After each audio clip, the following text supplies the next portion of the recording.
اللهم رب هذه الدعوة التامة والصلاة القائمة آت محمدا الوسيلة والفضيلة وبعثه مقاما محمودا الذي وعدته الله وبمحمد رسول النبي صلى الله عليه وسلم. السلام علیکم ورحمۃ اللہ وبرکاتہ. الحمد للہ نحمده ونستعینه ونستغفره ونؤمن به ونتوکل علیہ ونعوذ باللہ من شرور انفسنا ومن سیئات اعمالنا من يهده اللہ فلا مضل له ومن يضلله فلا هادی له ونشهد أن لا إله إلا الله وحده لا شريك له ونشهد أن محمدا عبده ورسوله. اللهم صل على محمد وعلى آل محمد كما صليت على إبراهيم وعلى آل إبراهيم إنك حميد مجيد. اللهم بارك على محمد وعلى آل محمد كما باركت على إبراهيم وعلى آل إبراهيم إنك حميد مجيد. رب اشرح لي صدري ويسر لي أمري واحلل عقدة من لساني يفقهوا قولي. رب زدني علما سبحانك لا علم لنا إلا ما علمتنا إنك أنت العليم الحكيم.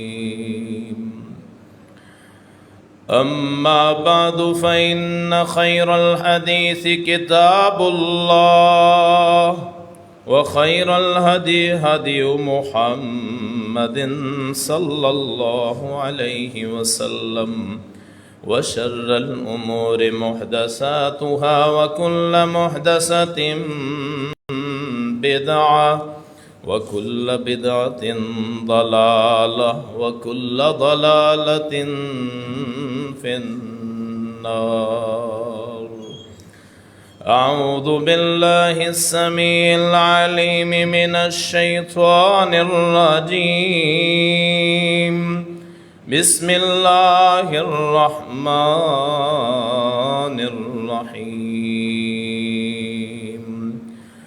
كيف تكفرون بالله وكنتم أمواتا فأحياكم ثم يميتكم ثم يحييكم ثم إليه ترجعون.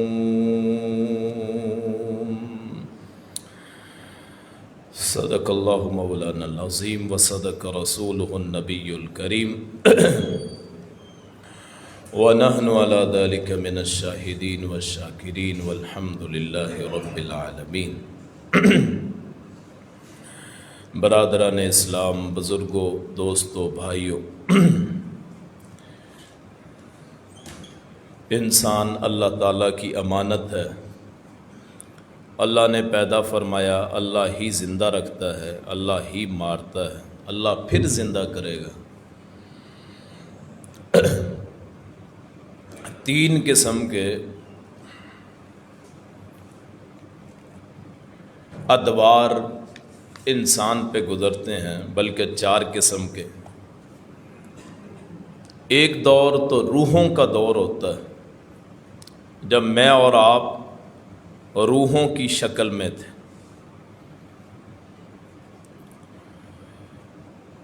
اللہ تعالیٰ نے حضرت آدم علیہ السلام کو دنیا جہان کی تمام جگہوں کی مٹی سے پیدا فرمایا. وہ یورپ کی مٹی بھی تھی، ایشیا کی مٹی بھی تھی، سرد علاقوں کی مٹی تھی، گرم علاقوں کی مٹی تھی. گندمی رنگ کے حضرت آدم کو پیدا فرمایا. گندمی رنگ، چمکدار گندمی رنگ، نہ سفید نہ سیاہ، درمیانہ رنگ اور بہترین خد و خال میں، بہترین صورت میں.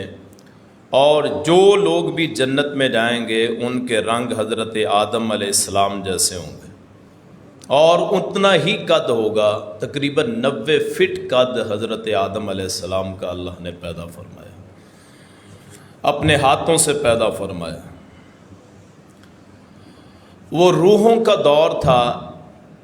اور اس کے بعد پھر یہ جو آج ہماری صورت ہے، جسمانی صورت، اس دور میں یہ جو ہمارے نام رکھے ہوئے ہیں، یہ ہمارے ماں باپ جو رکھتے ہیں، وہ بے نامی دور تھا، روحوں کا دور. اور روح کا تصور میں اور آپ نہیں کر سکتے. انہوں نے پوچھا تھا یسألونک عن الروح، روح کیا ہے؟ تو اللہ نے فرمایا تھا قل الروح من امر ربی، اے پیغمبر فرما دیجئے روح میرے رب کے حکم سے ہے. انتہائی باریک لطیف، جس کا کوئی خاص وزن نہیں ہے، جو تیر سکتی ہے، چیز قائم نہیں رہ سکتی. جب اس جسم میں آتی ہے پھر وہ روح کا وجود نظر آتا ہے جسمانی صورت میں. اور پھر ایک دن آتا ہے جو تیسرا جہان ہے، تیسرا دور ہے، وہ ہے قبر کا دور، اسے عالم برزخ کہتے ہیں. اور چوتھا دور آئے گا، اسے عالم حشر کہتے ہیں. ہم سب کو اپنی قبروں سے نکل کے ایک میدان میں اکٹھا ہونا ہے جسے میدان محشر کہتے ہیں. وہاں سب نے جانا ہے. وہ چوتھا یا دور ہے یا زمانہ ہے، جہاں ہے. ہمارا جو آج کا موضوع ہے وہ ہے عالم برزخ، یعنی قبر، مرنے سے لے کے حشر تک. اور وہ جو آدمی کے حقوق ہوتے ہیں مرنے کے بعد شروع ہوتے ہیں، وہ ہم آج آپ کے سامنے ذکر کریں گے. ہر ایک بندے کا اس کے ساتھ تعلق ہے، نہ کوئی گروہ، نہ کوئی جماعت، نہ کوئی مسلک، نہ کوئی مذہب، نہ کوئی دین. ہر ایک نے اس دور سے گزرنا ہے. چاہے ہندو جلا کے راکھ کر دیں، چاہے اس کا ریزہ ریزہ بنا دیا جائے وہ جسم کا، چاہے وہ آدمی ڈوب جائے، اسے قبر نہ بھی نصیب ہو، اس کا عالم برزخ ہوتا ہے. اس میں اختلاف ہے کہ وہ جو قبر ہے کیا وہیں جزا سزا ہوتا ہے، کیا وہیں سوال و جواب ہوتا ہے؟ تو جو زیادہ معتبر بات ہے وہ یہ ہے کہ وہ قبر نہیں ہے، دراصل وہ ایک علیحدہ جہان ہے. ہاں ہماری صورت کبھی نظر آتی ہے اس میں کہ ہم وہاں دفن کر کے آتے ہیں تو سمجھتے ہیں کہ وہاں عذاب قبر ہوتا ہے یا وہاں ثواب ملتا ہے، وہاں فیصلے ہوتے ہیں، وہاں سوال و جواب ہوتے ہیں. یہ بھی ممکن ہے کہ وہیں ہوتے ہوں، اور جو جلا کے راکھ کر دیے جائیں جیسے ہندو اپنے مردوں کو کرتے ہیں، یا پھر کوئی ہم دھماکوں میں جسم بکھر جائے، اعضاء بکھر جائیں، یا کوئی ڈوب جائے، یا کوئی ہوائی جہاز میں بیٹھا تھا مثلا، وہاں کوئی حادثہ پیش آ گیا، کوئی چیز نہیں ملے. تو ہر ایک کی قبر اس کا وہی ہے جہاں اس کے ریزے بکھرے ہوئے. دو اللہ تعالیٰ نے مقام رکھے، ایک علیین اور ایک سجین. علیین ہے نیکوں کے لیے اور سجین ہے گنہگاروں کے لیے. سورہ مطففین میں اللہ فرماتا ہے ان الابرار لفی علیین وَإِنَّ الْفُجَّارَ لَفِي سِجِّينَ. نیک لوگ علیین میں اور برے لوگ بدکار، نافرمان، اللہ کے گستاخ، اللہ کی نافرمانی کرنے والے وہ سجین میں. یہ اللہ نے دو ٹھکانے بتائے ہیں جو حشر سے پہلے آدمی کو ملتے ہیں، اور ہر بندے کا اس سے واسطہ ہوتا ہے. اب ہمارے کرنے کی بات کیا ہے کہ ہم ایک میت کے جو قبر میں ہے یا کسی بھی جہان میں، اس کے چاہے جسم کا نشان بھی نہ ہو، ہمارے اوپر اس کے حقوق کیا ہیں؟ کیا ہم اس کی زندگی تک اس کا ساتھ دیں گے؟ نہیں. ایک مسلمان کلمہ گو جو کلمہ پڑھنے والا ہے، اللہ رسول کو ماننے والا ہے، اس کا اپنے مردوں کے ساتھ واسطہ اس کی زندگی کے اختتام تک رہتا ہے. میرا بھائی، میری بہن، میری ماں، میرا بیٹا، میرے اولاد، میرے والدین، میرے رشتہ دار جن کا میرے ساتھ تعلق ہو، میرے دوست، جب تک میں مر نہ جاؤں، وہ چاہے پہلے مجھ سے فوت ہو چکے ہوں، میں ان سے خیر خواہی کروں گا، ان سے حسن اخلاق سے پیش آؤں گا. اگر وہ مر جائیں ان کے لیے دعائے مغفرت کروں گا، ان کے حقوق ادا کروں گا. ہم لوگ جنازوں پہ اکٹھا ہوتے ہیں اور وہاں کیا ہے جی، جنازہ پڑھنے آئے ہیں، اور کتنے افسوس کی بات ہے جو جنازہ پڑھنے آتے ہیں ان کو جنازے کی دعائیں نہیں آتی، یا اگر دعائیں آتی ہیں تو ان کا معنی نہیں آتا. یہ تو ایسے ہی ہے جیسے طوطوں کو رٹا دیا جائے. آپ خود تصور کریں، جن کلمات کو آپ پڑھتے ہیں، مثلا اللہم اغفر لہ ورحمہ آپ کہتے ہیں، اور ان کا آپ کو مطلب ہی نہ آتا ہو، بے معنی کلمہ آپ کہتے ہوں، اللہ اگر قیامت کو پوچھ لے یا اسی وقت پوچھ لے اس کا مطلب کیا ہے جو تو کہہ رہا ہے، تو اسے اس کا مطلب نہ آئے، اس کو اس کی سمجھ نہ ہو، تو یاد رکھیے وہ اپنے آپ کو بھی دھوکہ دیتا ہے، اللہ کو بھی دھوکہ دیتا ہے، اور اس میت کے ساتھ بھی دھوکہ اور فراڈ کرتا ہے. ہم دنیا کے علوم پڑھ لیتے ہیں، ہم سائنس میں ماہر ہو جاتے ہیں، ہم میڈیکل کی ڈگری حاصل کر لیتے ہیں، ہم انجینئر بن جاتے ہیں، ہم اپنے اپنے فنون کے ماہر ہوتے ہیں، ہم اپنے اپنے کاموں کے استاد اور ماہر بن جاتے ہیں، ہم گاڑیوں کے مکینک بن جاتے ہیں، ہم ذمہ دارہ بڑے احتیاط سے کرتے ہیں، ہم دکانداری بڑی اچھی چلاتے ہیں، ایک ایک چیز کے ریٹ کا پتہ ہوتا ہے، ایک ایک مجموعے کا، ایک ایک حکیم ہے اس کو ایک ایک جز کا پتہ ہوتا ہے. کیا وجہ ہے کہ ہمارا معاشرہ اتنا بے حس ہے کہ جنازے کی چند دعائیں، تقریباً 10 منٹ یا 8 منٹ کی دعائیں ہیں، ان کا ہم کو مطلب نہ آتا ہو، اور ہم کہتے ہوں جی ہم اس کے لیے دعائیں مغفرت کرتے ہیں، ہم اس کے لیے فاتحہ پڑھتے ہیں، اور شاید فاتحہ کا بھی مطلب نہ آتا ہو، اور فاتحہ لفظ کا مطلب نہ آتا ہو، پوری سورہ فاتحہ تو دور کی بات. میں اور آپ سوچیں جو لفظ ہم کہتے ہیں ان کا اگر ہمیں یقین نہ ہو تو ان کا اثر اللہ کے ہاں کیا ہوگا. جو میں کلمہ کہتا ہوں مجھے مطلب ہی نہ آتا ہو، میرا بیٹا، میری بیٹی، میرا اپنا، میرا باپ جس کے جنازے پہ میں روتا ہوں، اگر اس کے لیے جو میں کلمات کہتا ہوں اس کا مطلب مجھے نہ آتا ہو تو اللہ اور اس کے فرشتوں کے ہاں ان کا کیا اثر ہوگا.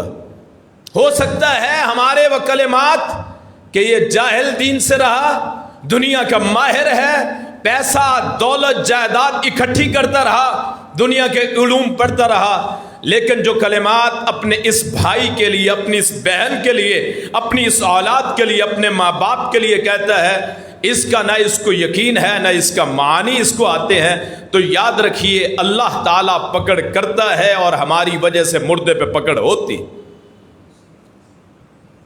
جب آدمی مرتا ہے پاؤں سے جان نکلتی، سب سے پہلے پاؤں بے جان ہوتے ہیں. اگر کسی نے دیکھا ہو کبھی کسی کو مرتے ہوئے تو جان پاؤں سے نکلتی، آدمی گر پڑتا ہے اگر کھڑا ہو، وہیں اکڑ جاتا ہے، پھر آہستہ آہستہ روح نکلتی ہے، فرشتے روح نکالتے ہیں، اور آخر میں دماغ کا کنٹرول، دماغ کا نظام وہ آخر میں منقطع ہوتا ہے. اور جب روح نکلتی ہے وہ مردہ جو ہے، مرنے والا میت اوپر کو دیکھتا ہے، دراصل اپنی روح کو دیکھتا ہے جو اس کے جسم سے نکلتی ہے. اب اس کو اس کے حقوق کی باری آتی ہے جو میرے اور آپ کے ذمے. سب سے پہلے اس کے قرض دیکھیں، کسی کو پیسے تو نہیں دینے، مقروض تو نہیں ہے. میں 10 لاکھ کا مقروض، مثلا میرا مکان، میرا کاروبار 40 لاکھ کا، لوگوں کا حق مارا اور آج اللہ کے سامنے پیش، اور لوگ بھی کہہ دیتے ہیں کہ جی اگر کسی نے لینا دینا ہو تو کر لے. میرے بھائی زندگی میں کیوں ایسا نہیں ہوتا؟ اپنے آپ کو پاک صاف کیوں نہیں کرتے؟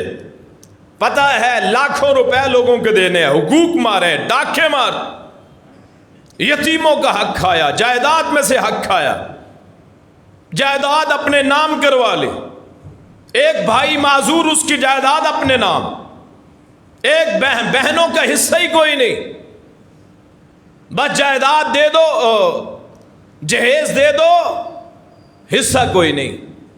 نہ جہیز دینے سے کوئی فرق نہیں پڑتا، نصیبہ اللہ نے رکھا ہے۔ اگر جہیز دینے سے خامد بیوی کے تعلقات اچھے ہوتے ہوں تو یاد رکھیے پھر کبھی طلاق ہو ہی نہ، اور خامد بیوی میں تعلق ہو سکون کا تعلق، لِيَسْكُنَ إِلَيْهَا، شادی کا مطلب یہ ہے کہ آدمی اور مرد دونوں کو سکون حاصل ہو۔ لاکھوں کا آپ جہیز دے دیتے ہیں، ہزاروں کی کہ ایک ایک سوٹ دیتے ہیں، لیکن اصل چیز کیا ہے؟ ان کا حق نہیں دیتے۔ ماں اپنے بچوں کو سمجھائے کہ جتنا تمہارا حق ہے اس سے آدھا حق تمہاری بہنوں کا ہے، تو ہم اپنے بچوں کو سمجھائے کیا بیٹا جو تیری بہن ہے اس کا حق تیرا آدھا حق۔ جہیز نہ دینے سے اللہ ناراض نہیں ہوتا، فضول رسمیں۔ جب میں مر جاؤں اگر میں نے اپنی بہن کا، اگر میں نے اس کا حق کھایا ہوا تو وہی حصہ مجھے عذاب میں مبتلا کر دے گا۔ ایک حدیث سنا دو ایمان تازہ ہو جائے۔ رسول اللہ نے فرمایا صلی اللہ علیہ وسلم، فرمایا جو کسی کی ایک بالشت زمین پہ قبضہ کرتا ہے، کل قیامت کے دن 7 زمینوں آسمانوں کا طوق اس کی گردن میں ڈالا جائے گا۔ کوئی ہے اس مجمع میں جو اس مسجد کا بوجھ اٹھا سکے؟ کوئی ہے جو ایک مرلے کا بوجھ اٹھا سکے؟ اور ہم ایک بالشت کیا، ایکڑوں کی بات، مرلوں کی بات، پھر کنالوں کی بات، پوری کوٹھیوں کے مسئلے، پورے ایکڑوں کا مسئلہ اپنی بہنوں کا کھاتے ہیں اور یہ سمجھتے ہیں کہ ہم نے اپنی بہنوں کا حق ادا کر دیا۔ اور شریف بہنیں بھائیوں سے پوچھتی نہیں ہیں، ان کا حق ہے کہ ان کو حق دیا جائے، معاف نہ کروایا جائے۔ اور رزق کا مالک اللہ ہے۔ ہو سکتا ہے جو میں اپنی بہن کا حق کھاؤں، ہو سکتا ہے کہ اللہ تعالیٰ مجھے مہلت ہی نہ دے، میری موت ہی ہو جائے، اور جو میرے وارث بنے وہ حرام مال کے وارث بنے۔ تو سب سے پہلے اگر کسی کا قرض دینا ہے، کسی کا حق دینا ہے، تو سب سے پہلے وہ ادا کیا جائے۔ اگر آدمی نہ دے سکے تو اولاد کا فرض ہے کہ وہ اپنی بہنوں کا حق ادا کرے یا اپنی بیٹیوں کا حق ادا کرے۔ اس کی بیٹیاں، بعض ایسے لوگ کرتے ہیں کہ مرنے سے پہلے بیٹوں کے نام پہ 3 مکانات ہیں، 3 بیٹے تینوں کے نام پہ لگا دیے۔ ان میں بیٹیوں کا حق ہے، بیٹیوں کا حق دینا پڑے گا۔ آپ کون ہوتے ہیں بیٹوں کو حق دینے والے؟ بیٹیاں بیٹے ایک ہی پیٹ سے پیدا ہوئے، ایک ہی نطفے کا وجود، ہاں اس کا ڈبل حصہ ہے، اس لیے کہ اس کی ذمہ داریاں زیادہ ہیں۔ اس کو 2 حصے دو، اس بیٹی کو یا بہن کو 1 حصہ دو۔ مت ماریے حصہ کسی کا، چاہے اس کے بعد داڑھی رکھ لیں، چاہے تہجد پڑھنے لگ جائیں، چاہے آپ روزے پہ روزہ رکھتے جائیں، چاہے حج پہ حج کرتے جائیں، اگر حق مارا ہے یاد رکھیے آپ کی کسی نیکی کا کوئی فائدہ نہیں۔ حرام مال جب تک پیٹ میں ہے آپ کی کسی نیکی کی اللہ کو کوئی پرواہ نہیں۔ یہ ہے سب سے پہلا حق کہ کسی کا جو میت کے حقوق میں سے اگر میت خود نہ کر سکے مرنے سے پہلے، اس کی اولاد، اس کے بھائی اس کے حقوق پورا کرنے کے پابند۔ بعض لوگ وصیت کرتے ہیں کہ جی اولاد کوئی نہیں، کیا کرتے ہیں کسی ادارے کو اپنی جائیداد دے دی، کسی ادارے کو۔ شریعت میں حرام ہے تیسرے حصے سے زائد وصیت کرنا۔ مثلا 30,000 ہے تو 10,000 کی وصیت کر سکتا ہے۔ اگر بیٹے نہیں ہیں تو بھائی کے بیٹے میری جائیداد کے حقدار۔ ہم سوچتے ہیں شریکوں کو نہ چلا جائے، کہیں میرا بھائی وہ خوشحال نہ ہو جائے، کلالہ اسے کہتے ہیں، کلالہ آدمی جس کی اولاد کوئی نہ ہو تو اسے کلالہ کہتے ہیں، یعنی اس کا وارث کوئی نہیں ہے، تو اس کے چچا کے بیٹے، اس کے بھائی کے بیٹے وہ اس کے وارث ہوں گے۔ تو وصیت کرنے میں کبھی غلطی نہ کیجیے۔ رسول صلی اللہ علیہ وسلم کے دور میں ایک آدمی کے 6 غلام تھے۔ اس دور میں غلام بھی جیسے مال آج کل بکتا ہے، غلام بکتے تھے۔ 6 غلام، اور کوئی جائیداد کوئی نہیں، وارث تھے اس کے۔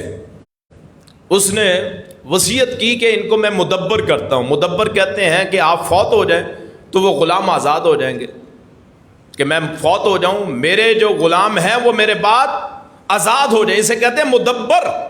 اس نے کہا جی یہ میں غلام میں نے مدبر کر دی، آزاد کر دی، یہ میری زندگی تک غلام ہے، بعد میں آزاد۔ اب وہ بندہ فوت ہوتا ہے، رسول اللہ صلی اللہ علیہ وسلم کو پتہ چلتا ہے۔ رسول اللہ نے فرمایا کہ اگر مجھے پہلے پتہ چلتا کہ اس نے غلط وصیت کی ہے تو میں اسے مسلمانوں کے قبرستان میں دفن نہ ہونے دیتا۔ آپ نے پھر ان 6 غلاموں کے 3 حصے بنائے، ایک حصہ آزاد کیا 2 غلام، اور 4 کو آپ نے غلام رکھا، اس کے وارثوں میں تقسیم کر دیا۔ تو کبھی بھی وصیت میں کبھی غلطی نہ کریں، یہ میت کا حق ہے کہ اگر اس نے وصیت غلط کر دی تو اولاد اس کی تصحیح کر دے، تیسرے حصے سے زیادہ کوئی بھی وصیت نہیں کر سکتا۔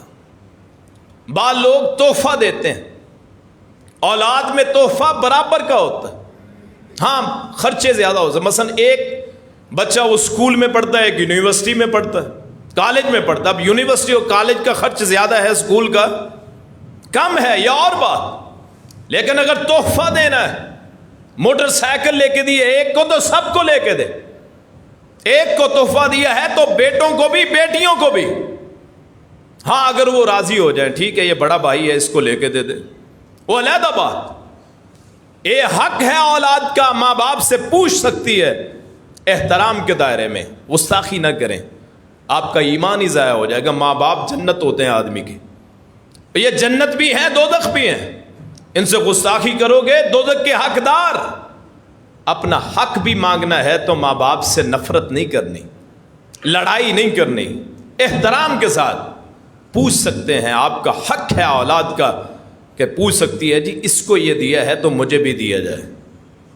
ہاں بعض مرتبہ ایسے ہوتا ہے کہ ایک بیٹا یا بیٹی وہ باپ یا ماں کو سنبھالتی، دوسرا نہیں سنبھالتا، تو زندگی میں جو وہ خرچ کرتا ہے اپنی جائیداد میں سے اسے دیا جا سکتا ہے، لیکن یہ اس کے لیے بھی فخر کی بات، میرے لیے بڑی فخر کی بات ہے کہ میں اپنے ماں باپ کے خرچ کروں۔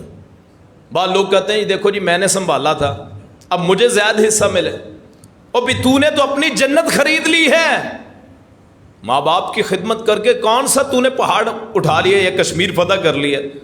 یہ تو بڑی فخر اور عزت کی بات ہے کہ اللہ تعالیٰ کسی کو اس کے ماں باپ کی خدمت کرنے کی توفیق دے دے۔ اور باقی بدبخت رہے جنہوں نے ماں باپ کو نہیں سنبھالا، اس نے اپنے لیے جنت کو خرید لیا، اس نے اپنے لیے جنت کو واجب کر لیا، اور وہ ماں جس کے پاؤں کے نیچے جنت ہے اس جنت کی خدمت کرتا رہا، اس کے پاؤں دباتا رہا، اس کی خدمت کرتا رہا، اس پہ خرچ کرتا رہا، اس پہ تو اسے چھپانا چاہیے کہ کل قیامت کے دن اللہ سے میں اپنا بدلہ جنت کی صورت میں لوں گا۔ تو سب سے پہلے یہ دیکھیں کہ اس کی وصیت اور اس کا جو کسی کا حق ہے، وصیت اچھے انداز میں پورا کریں، اور کسی کا اگر لیا ہے تو وقت پہ ادا کریں، یہ سب سے پہلا حق۔ دوسرا حق کہ اسے کفن اچھا دیا جائے، اچھا کفن دیا جائے۔ رسول اللہ نے فرمایا 3 چادروں میں کفن دو، اور ایک روایت آتی ہے ضعیف روایت ہے کہ سفید کپڑوں میں کفن دو۔ رسول اللہ کو بھی جو کفن ہے وہ سفید کپڑوں میں، تو سفید کپڑوں میں کفن یہ دوسرا حق ہے میت کا۔ 3 چادروں میں، اگر عورت ہے تو 5 چادروں میں عورت کا کفن ہے، یہ اس کے کفن کا انتظام کیجیے اچھے، کیوں؟ یہ آخری تحفہ ہے جو آپ اسے پیش کریں گے، اس کے بعد تو اس نے چلا جانا ہے، وہ نظر نہیں آئے گا، آپ تو دفنا کے آ جائیں گے بس. اسی لیے لوگ روتے ہیں کہ اس کے بعد ملاقات ممکن نہیں. کل ہمارے فوتگی ہوئی ہے, 12 سال کا بڑا بیٹا ہے, 8 سال کا چھوٹا بیٹا ہے, ایک بیٹی ہے. باپ فوت ہو جاتا ہے, غریب گھرانے کا ہے, اور ہم سوچتے ہیں ان کا وارث کون بنے گا. اگر وہ گھر والے نہیں دے سکتے, اس محلے کی ڈیوٹی ہے کہ وہ اس کو اچھا کفن دیں, اچھا کفن پہنائیں, خوشبو لگائیں. وہ تو بچے یتیم ہو گئے, وہ یہ تو بہت بڑی نیکی ہے. کسی نے پوچھا یا رسول اللہ صلی اللہ علیہ وسلم میرا دل بڑا سخت ہے. رسول اللہ نے فرمایا کسی یتیم کے سر پہ ہاتھ پھیرا کر, جتنے بال نیچے آئیں گے اتنی نیکیاں مل جائیں گی اور تیرا دل نرم ہو جائے گا. محلے میں دیکھا کریں کوئی غریب ہے اور یہ ہم پہ ڈیوٹی ہے. امام مسجد ہے, اس پہ ہے لوگوں کی رہنمائی کرے کہ محلے میں کوئی علاج کے بغیر نہ مرے. آپ کے لیے صدقہ اپنے لیے بنائیں. اگر وہ بغیر علاج کے مر گیا, جیسے حضرت عمر نے فرمایا تھا اگر فرات کے کنارے ایک کتا مر گیا پیاسا تو عمر سے اس کے بارے میں سوال ہوگا. اس محلے پہ اللہ کی رحمت نازل نہیں ہوتی جس میں غریب مریض پڑے ہیں اور ان کا کوئی خیال کرنے والا نہیں. ہم رسموں پہ کتنا پیسہ خرچ کرتے ہیں, تو اس طرف بھی دھیان دیں. دیکھیں, پتہ کریں کوئی بھوکا تو نہیں ہے, پیاسا تو نہیں ہے, کسی کو ضرورت تو نہیں ہے. کسی کو لباس پہنایا, جنت میں ویسا لباس ملے. کسی پہ پیسہ خرچ کریں 700 گنا اجر ملے. اور کسی یتیم کا, یہ جی اس کا باپ علاج ہونے والا ہے, یتیم ہو جائے گا, اس غرض سے اپنا پیسہ اپنی جائیداد میں سے کچھ حصہ ڈال دے, جتنا کر سکتا ہے. اللہ تعالیٰ کل قیامت کے دن اس کے لیے نیکیوں کے باغات ہی قائم کرتے ہیں. یہ وہ چیزیں ہیں جن سے ہم بے رغبتی کرتے ہیں. یہ مسجدیں کیا ہیں جی, مسائل کی اماجگاہ, وہ مسلکوں کی لڑائیاں, وہ رفع الیدین کے مسئلے, آمین کے مسئلے, فاتحہ خلف الامام کے مسئلے, وہ جی سینے پہ ہاتھ باندھنا ہے یا نہیں باندھنا. اور یہ چیزیں آپ کا کام نہیں ہے. یہ تو علماء جو بڑے ہیں, اللہ کے رسول نے فرما دیا یہ سنتیں ہیں, ان پہ مت جھگڑو. اور ان مسجدوں کو ان جھگڑوں کی اماجگاہ نہ بناؤ. یہ مسائل بیان کرو یا پھر عقائد کی درستگی کرو. اللہ کا بتاؤ, رسول کا بتاؤ, دین کا بتاؤ, لوگوں کے حقوق کا بتاؤ, زندوں کے حقوق, مردوں کے حقوق. اس کا کفن اچھا دیا جائے سفید چادروں میں, پھر اسے خوشبو لگائی جائے, اس کو غسل دیا جائے. غسل دینے کا طریقہ کیا ہے؟ پہلے تو اس کا صاف کیا جائے, گندگی اگر لگی ہوئی, پیٹ کی صفائی کی جائے, پھر اس کے بعد اس کو وضو کروایا جائے. آدمی کروائے وضو. اور کتنا وہ بدبخت ہے وہ میت کہ اسے لوگ تو وضو کروائیں, اس نے کبھی زندگی میں وضو ہی نہ کیا ہو, کہ میری موت پہ مجھے وضو کروایا جائے اور میں نے کبھی وضو نہ کیا ہو, اور اپنے آپ کو نام عبداللہ, اللہ کا بندہ, نام عبد الرحمن, رحمان کا بندہ, حتیٰ کہ نام اسم گرامی محمد نام صلی اللہ علیہ وسلم وہ رکھ لیا جائے.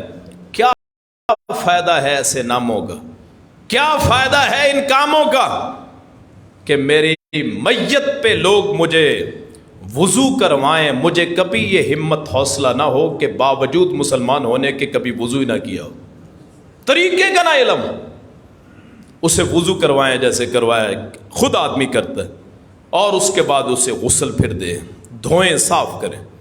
بعض لوگ کہتے ہیں غسل بیری کے پتوں کے ساتھ, یہ بھی اچھا ہے. دراصل یہ جسم کی صفائی کرنی ہے. اللہ کے پاس یہ روح جا رہی ہے, یہ جسم جا رہا ہے, اللہ کے سپرد کرنے لگے. کہ آپ تصور کریں کہ میرا اپنا کوئی ہے تو میں اسے ہمیشہ کے لیے رخصت کر رہا ہوں. کہاں بھیجنا ہے جی؟ قبر میں ڈالنا. تو اس کے لیے بہترین خوشبو لگا کے, غسل دے کے, کفن لگا کے اسے خود اپنے ہاتھوں حوالے کرنا. بیٹا ہے, ماں ہے, باپ, محبت تو اپنی جگہ ہے, یہ اللہ کی امانت ہے, اسی کے سپرد جانے ہیں. انکم الیہ ترجعون, اسی کی طرف تم لوٹنے والے ہیں. اور یہ کلمہ اس لیے پڑھ جاتا ہے انا للہ و انا الیہ راجعون, ہم اللہ کے لیے ہیں، اسی کی طرف لوٹنے والے. اور پھر اس کے بعد اس کا جنازہ، رسول اللہ نے فرمایا میت کو دفن کرنے میں جلدی کرو. ہم لوگ رکھ لیتے ہیں جی فلاں رشتہ دار ہیں، فلاں آ رہے ہیں. اگر اس کی حالت درست رہتی ہے تو ٹھیک، وگرنہ اسے جتنی جلدی ہو سکے اللہ کے سپرد کر دیا جائے اس کے اصل مقام پہ. رسول اللہ نے فرمایا اگر میت نیک ہو نا، نیک ہو تو وہ میت کہتی مجھے جلدی لے جاؤ، میرا ٹھکانہ میرا منتظر. آدمی کو مرتے ہی پتہ چل جاتا ہے میں نیک ہوں یا برا ہوں. مرتے ہی اسے جنت نظر آنے لگتی ہے، نیک فرشتے نظر آنے لگتے ہیں. اور برا ہو تو اسی وقت وہ وحشت ہونے لگتی ہے. پھر وہ اس کی روح بھاگتی ہے، کبھی ادھر کبھی ادھر، فرشتے مارتے ہیں کبھی ادھر سے کبھی ادھر سے. اللہ ہمیں نیک بنائے، نیک کام کرنے کی توفیق عطا فرمائے. تو پھر اس کا جنازے کا اہتمام. جنازہ ہے فرض کفایہ، جنازہ ہے فرض کفایہ. اس ڈجکوٹ میں سے کچھ لوگ پڑھ لیں تو جنازہ ہو جائے گا، فرض کفایہ. لیکن آپ دیکھتے ہیں نمازوں پہ تعداد کم ہوتی ہے، جنازوں پہ زیادہ ہوتی ہے. حالانکہ نماز فرض عین ہے. فرض عین کا مطلب کیا ہے؟ ہر حال میں پڑھنی. ایک آدمی کھڑا کوئی نہیں پڑھ سکتا، بیٹھ کے پڑھ لے. بیٹھ کے نہیں پڑھ سکتا، لیٹ کے پڑھ لے. لیٹ کے نہیں پڑھ سکتا، وہ ایک پہلو پہ پڑھ لے. اگر اتنی بھی حالت گئی ہے تو اشاروں سے پڑھ لے. ہم یہ نہیں کرتے. اذانیں آتی ہیں، مسجد سے سنتے ہیں، بے رغبت ہو جاتے ہیں. کوئی کاروباروں پہ لگا ہوا ہے، کوئی سویا ہوا ہے، کوئی اپنے کھیل تماشے میں ہے، کوئی اپنی محنت مزدوری میں ہے. یہ چیزیں بھی ضروری ہیں، لیکن سب سے ضروری چیز کیا ہے؟ وہ ہے اللہ کی یاد. کل ہم کسی کو کہتے ہیں، مثلا جنازے پہ چلے جاتے ہیں اللہم اغفر لہ، کل میرا جنازہ ہوگا، لوگ کہیں گے اللہم اغفر لہ. پھر جنازہ یہاں میں مسلک سے بالا تر ہو کے پوری تقریر میں اس میں اللہ گواہ ہے، کبھی بھی 2 سال ہو گئے ہیں مجھے، کبھی بھی طنز نہیں اس نظر سے نہیں کیا کہ کسی سے نفرت ہے، کسی فرقے سے، کسی گروہ سے، کسی جماعت سے. ہاں ہم اپنا مدعا، اپنا کال آپ کے سامنے پیش کرتے ہیں، میں بات کرتا ہوں، اس پہ آپ بات کر سکتے ہیں. وہ بات صحیح بھی ہو سکتی ہے، غلط بھی. کیوں؟ ہم نبی تو نہیں ہیں، ہم تو امتی ہیں، بنو آدم میں سے ہیں. کل بنی آدم خطاؤن، تمام بنی آدم غلطی کرتے ہیں. ہم سے بھی غلطی ہو سکتی، ممبر پہ بھی غلطی، جان بوجھ کے نہیں کہتے. بعض لوگ ناراض ہو جاتے ہیں ہماری باتوں سے، میری باتوں سے بہت سارے لوگ ناراض ہو جاتے ہیں. اس پہ آپ گفتگو کر سکتے ہیں، آپ مجھ سے پوچھ سکتے ہیں، لیکن یہ نہیں ہے کہ بدنیتی انشاءاللہ نہیں ہے. میں فرقہ پرستی کا قائل نہیں ہوں، میں مسلمان ہوں، مومن ہوں. ان فرقے یہ تو لوگوں نے بنائے ہوئے. اب جنازوں پہ حالات کیا ہے کہ ہم وضو نہیں کر سکتے کہ جنازہ ختم ہو جاتا ہے. وہ کیسا جنازہ ہے یار؟ کیسی دعا کر رہے ہیں؟ آخری آپ تحفہ دینا چاہتے ہیں اور اللہ اکبر اللہ اکبر اللہ اکبر. یہ کیا ہے؟ دین کو تماشا مت بنائیں. وہ دعائیں جو رسول اللہ نے سکھائیں، آپ تصور کریں صلی اللہ علیہ وسلم، کیا وہ ہم دعائیں جنازے میں پڑھتے ہیں؟ بعد میں دعا کرتے ہیں جس کا وجود ہی کوئی نہیں. اور جو بعد میں اتنی لمبی دعا کراتے ہیں اس کا وجود کوئی نہیں. اور جو اصل کام کرنے والی چیز ہے وہ ہے جنازہ. وہ اتنا مختصر ہوتا ہے کہ مذاق ہی لگتا ہے. یار میں تو وضو کرتا رہ گیا، ادھر سے جنازہ ہو گیا. وہ آخری دعا تو اچھی کر لیں، آخری تحفہ تو اچھا کر لیں. بدعتوں سے بچے.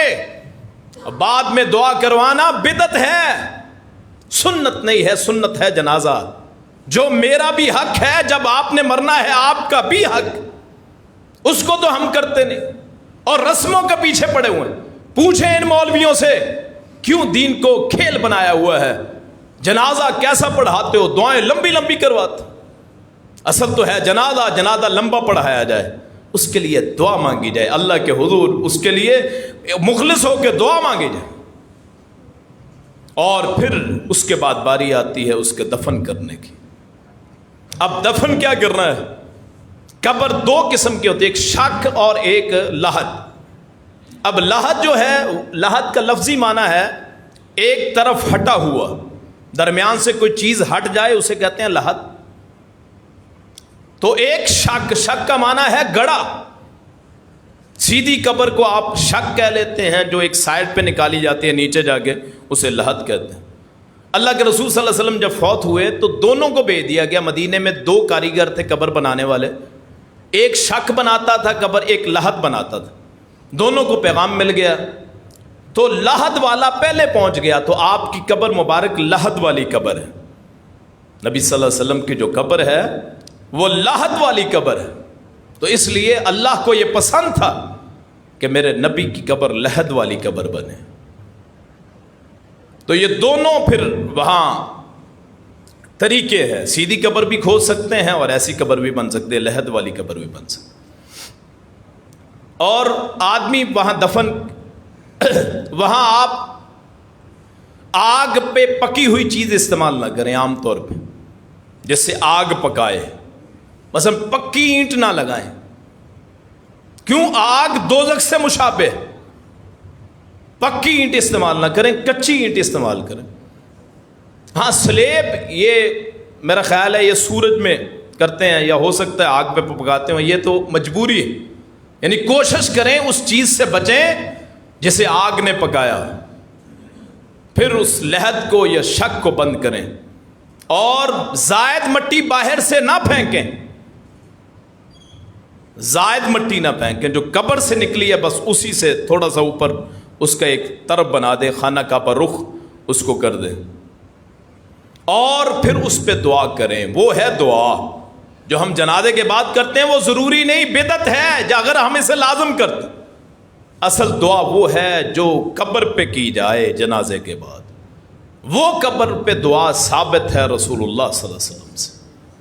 ہم لوگ رسم، پھر ہم کیا کرتے ہیں 70 قدم پہ دعا کرتے ہیں، 40 قدم پہ دعا کرتے ہیں، کوئی وجود نہیں جی اب حساب شروع ہونے لگا ہے جس کے لیے دعا کریں۔ نہیں میرے بھائی، یہ دین ہے، یہ کوئی آپ کے گھر کی چیز نہیں ہے، یہ ہمارا معاشرہ نہیں ہے، یہ اللہ کی امانت ہے ہمارے پاس۔ یہ جو قرآن ہے یا دین ہے، یہ اللہ کی امانت ہے، میرے اور آپ کے گھر کی لونڈی نہیں ہے۔ اپنی طرف سے فتوے دینے والے مولوی، نہ دلیل ہے نہ کوئی بات، جھوٹے، نہ عربی آتی ہے، نہ عبارات آتی ہے، نہ فقہ آتی ہے، نہ کوئی دین کی سمجھ ہے، اور لوگوں کو اپنے پیچھے چلانے والے، وہ پیر و مرشد بننے والے۔ وہاں پھر دعا کی جائے قبر پہ میت کے لیے، اللہم انہو فی ذمتک و حبل جوارک۔ اور یہاں میں بتانا بھول گیا کہ جنازہ دونوں طرح ہو سکتا ہے، اونچی آواز میں بھی، جہری بھی اور سری بھی۔ ہمارے معاشرے میں چونکہ دعائیں نہیں آتی عام طور پہ لوگوں کو، تو یہاں یہ اچھا ہے کہ اونچی آواز میں امام پڑھ لے اور مقتدی پیچھے آمین کہہ لیں، ساتھ ساتھ دعا پڑھ لیں۔ ایسے میں نے آپ کو بتایا ہے کہ حق ہے کہ آپ جو دعا پڑھتے ہوں، جو جنازہ پڑھتے ہوں، وہ اس کی آپ کو دعائیں آنی چاہیے۔ اگر دعائیں آتی ہیں تو اس کا مطلب آنا چاہیے، وگرنہ یہ اس سے دھوکہ ہے، میت سے بھی، اللہ سے بھی، مومنوں سے بھی۔ کیا ہے جی میں جنازہ پڑھ کے آیا۔ اب جنازے کا لفظی معنی وہ ہے، میت کو بھی جنازہ کہتے ہیں، میت کو بھی جنازہ کہتے ہیں۔ وہ چارپائی جس پہ میت کو لٹایا جائے اس کو بھی جنازہ کہتے ہیں، اور جو نماز پڑھائی جائے اس کو بھی جنازہ کہتے ہیں۔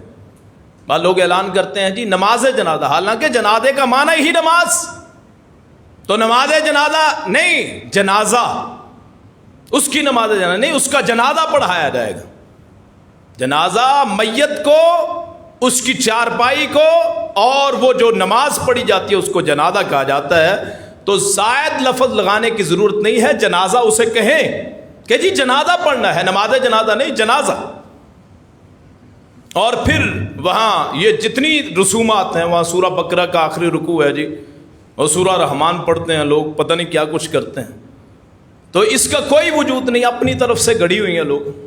جب وہ میت مر جائے اتنا ہی کام جتنا رسول اللہ نے کیا ہے صلی اللہ علیہ وسلم۔ ہم صرف اس لیے جی ہم رسمی لوگ ہیں، ہمارا معاشرہ کرتا ہے، ماں باپ کرتے رہے جی، وہ غلط کرتے رہے۔ اور دین میرے ماں باپ کا نہیں ہے، دین اللہ رسول کا نام ہے، ان کی تعلیمات کا نام ہے۔ اگر اس سے آپ ہٹیں گے آپ تو ہم مخلص مسلمان نہیں ہیں، ہم بدعت کے کام کریں گے، اور یاد رکھیے اللہ بدعت کو قبول نہیں فرماتا۔ جتنا مرضی اچھا کام، مثلا کوئی بندہ قرآن رکوع میں پڑھے، اب قرآن اچھی ہے بات، لیکن کوئی رکوع میں پڑھنا چاہے، کوئی سجدے میں پڑھنا چاہے۔ ظہر کی کتنی رکعتیں ہوتی ہیں جی؟ 4، اور ایک بندہ کہے جی میں نے 5 پڑھنی ہے، آپ ایک قیام پڑھ گیا، قیام کا کتنا ثواب ہے، رکوع کا کتنا ثواب ہے، 2 سجدوں کا کتنا ثواب؟ لیکن اس کے باوجود ہر بندہ کہے گا اس نے عمل صحیح نہیں کیا، کیونکہ اللہ کے رسول نے ظہر کی 4 رکعتیں ہی پڑھی ہیں، 5 ہے نیکی، سجدہ کرنا بھی نیکی، رکوع کرنا بھی نیکی، قیام کرنا بھی نیکی، لیکن جو وہ طریقہ جس پہ محمد کی مہر نہ ہو صلی اللہ علیہ وسلم، وہ طریقہ قابل قبول نہیں ہے۔ پھر اس کے بعد ہم جو لوگ رسمیں کرتے ہیں وہ کیا ہیں جی؟ وہ جی تیئے پہ اکٹھ کر لینا، قرآن خوانی دوسرے دن جی کل کر لیں جی، نہ ان کا وجود ہے میرے بھائیوں، نہ ان کا میت کو کوئی فائدہ پہنچتا۔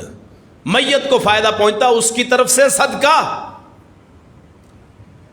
کوئی آپ فلاحی کام کر دیں، میت کی طرف سے مسجد کا کام کروا دیں، کسی یتیم خانے میں کوئی چیز دے دیں، کسی مدرسے میں کوئی چیز دے دیں، کسی غریب کی مدد کر دیں، کہیں درخت لگوا دیں، کہیں نلکا لگوا دیں، کہیں اس کے نام کے اوپر سبیل لگا دیں، یہ تو ہے مالی صدقہ ہو سکتا ہے، اس کے نام پہ جانور قربان کیا جا سکتا ہے، نمبر 1۔ نمبر 2 اس کا ذاتی عمل جو اس نے کیا ہے، نمبر 3 اس کا علم جو اس نے پھیلایا، اور نمبر 4 آخری نیک اولاد جو اپنے ماں باپ کے لیے دعا کرے۔ روزہ رکھا جا سکتا ہے اگر میت کا رہ جائے، روزہ رکھا جا سکتا ہے، حج کیا جا سکتا ہے، عمرہ کیا جا سکتا ہے، لیکن یہ جو باقی اعمال ہیں جی قرآن خوانی اصحال ثواب کے لیے، ان کا کوئی وجود نہیں ہے، نہ ان کا میت کو فائدہ ہو۔ آپ جتنا مرضی رسمیں کرتے رہیں تو پھر 7واں 40واں 20واں، اللہ کے لیے ان رسموں سے بچیں۔ اللہ پاک صحیح بات سمجھنے کی، اس پہ عمل کرنے کی توفیق عطا فرمائے۔ آخر دعوانا ان الحمد للہ رب العالمین۔